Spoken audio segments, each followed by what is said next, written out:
ilak pa muilan de wang na iya na may ang bu slam chana dam nang hiya nga tau teman fai ngau bu pungau teman gunyak kadok gunyak wan kon wangnya ya phan mango bu hado wangai ya phan ya abai bu ane hega wang bu hado pungau ihu te nang hado teman wangnya ya du so mango yang ki mai ya phan ma hega ngo wan de 1925 hay 26 pang pa ma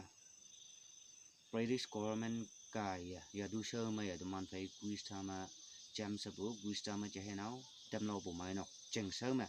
ada boss office fi lak cheng na pe hage pai bulan yo ma ka wang sep si sang bu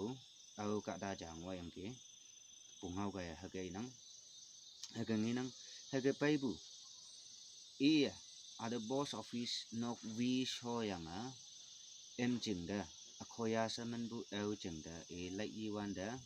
teman fai bu yim abulong na iya ya yi yang lai nyau na sa hage primary nyau na hage ya yi ngo bu primary class 2 pass so yang class 3 ma nyau la ka do akhoya cheng ma puas so bu cheng na ado ingong ma yang sa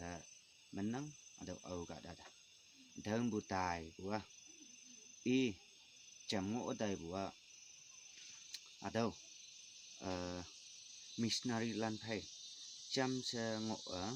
he ga lai nyau lang na ngai he ga ngai bu yo ma Imbol missionary school sa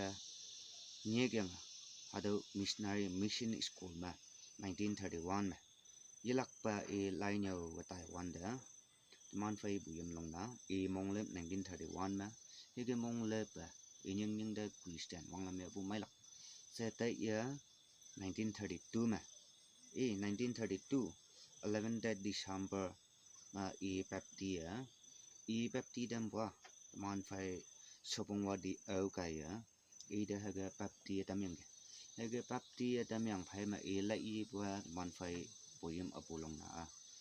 ka da yu nai bu man bu ane ena nyai bu ka da hanga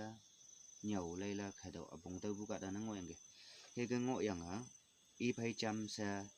lai nyau na yelak ba ado impor missionary school da yelak ba e phai cham sa lai nyau na tai lak ching na iya i phai cham sa i simpani hega woya yelak pa tai yang ke hega Taiwan da is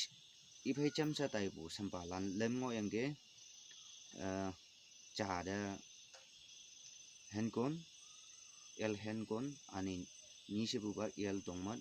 ani lem sa bu ba deployment na sa man lem hega ya tai bu yo ma ado el dongmat hai deplo mana emnio yelak pa empor Paul school da ngo yang mong lep yang yelak pa manlem 1933 emnio yelak pa 1933 ma sobong wadi au kaya